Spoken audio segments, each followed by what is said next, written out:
As the years pass, Queen Elizabeth continues to faithfully serve her nation and kingdom. Prince Charles takes Princess Diana on a second honeymoon to show the strength of their marriage to the public and press. Unfortunately, in reality, they are genuinely unhappy together.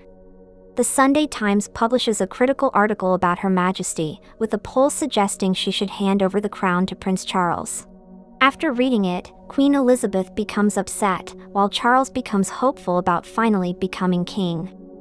Elizabeth and the Prime Minister discuss the future of her yacht, Britannia, which needs expensive repairs. Charles also talks to John Major about the cost of repairing the yacht, referring to it as extremely old. He also asks John to consider whether or not the crown is in good hands at present. Princess Diana discovers that journalist Andrew Morton is working on a book about her. He asks her for a taped interview, and despite her hesitations, Diana agrees to use the opportunity to tell her own story. After the book is released, it becomes a sensation and puts the Windsor's reputation in significant danger. A famous businessman, Mohammed Al Fayed, and his son Dodi, buy the Paris estate of the deceased Duke of Windsor, Edward, and renovate it as a gift to the British royal family. The Queen ignores his desperate attempts to grab her attention, but sends her secretary to take many valuables from the house and return them to the royal family. At least, Al Fayed ends up making one true friend when he meets Diana. The royal family's personal matters keep tearing Elizabeth apart. Her sister Margaret can't forget her first love, which she had to sacrifice in her youth.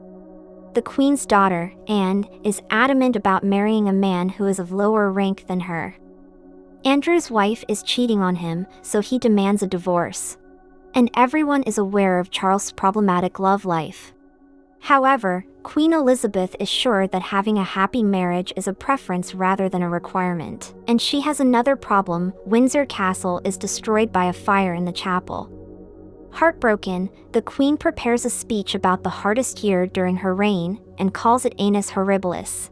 As soon as news of Diana and Charles's separation is made public, the Daily Mirror publishes the audio of Charles and Camilla Parker Bowles' intimate phone conversation, including all the dirty details.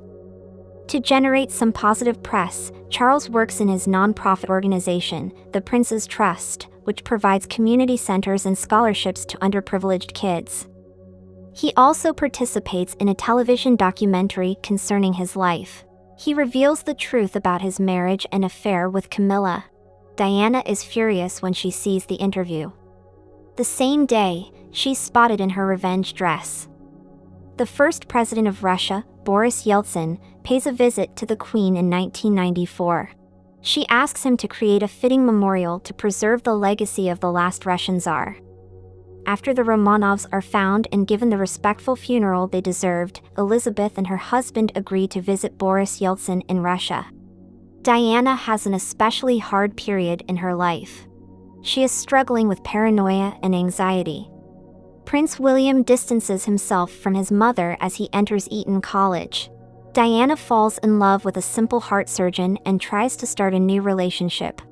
Martin Bashir, a presenter on the famous BBC news show, Panorama, earns Diana's trust and asks her for an interview. She agrees and spills the beans on her troubled marriage, her postnatal depression, and the monarchy. After the BBC airs Martin Bashir's chat with Princess Diana, the interview undoubtedly causes a disastrous phase for the royal system. Queen Elizabeth finally gives her permission for Charles and Diana to divorce. They are going through a hard process but eventually free themselves from each other. Diana's relationship with the heart surgeon doesn't work out. Charles stays with Camilla. Tony Blair becomes the new Prime Minister. Together with Queen Elizabeth, they decide to decommission the royal yacht. Mohammed Al Fayed invites Diana and her children to spend the summer with him, his wife, his son Dodi, and his girlfriend in Saint-Tropez. Charles informs Blair that he believes the royal household needs to be upgraded to meet current norms. Lost and devastated, Elizabeth pays the royal yacht a final visit before its decommissioning.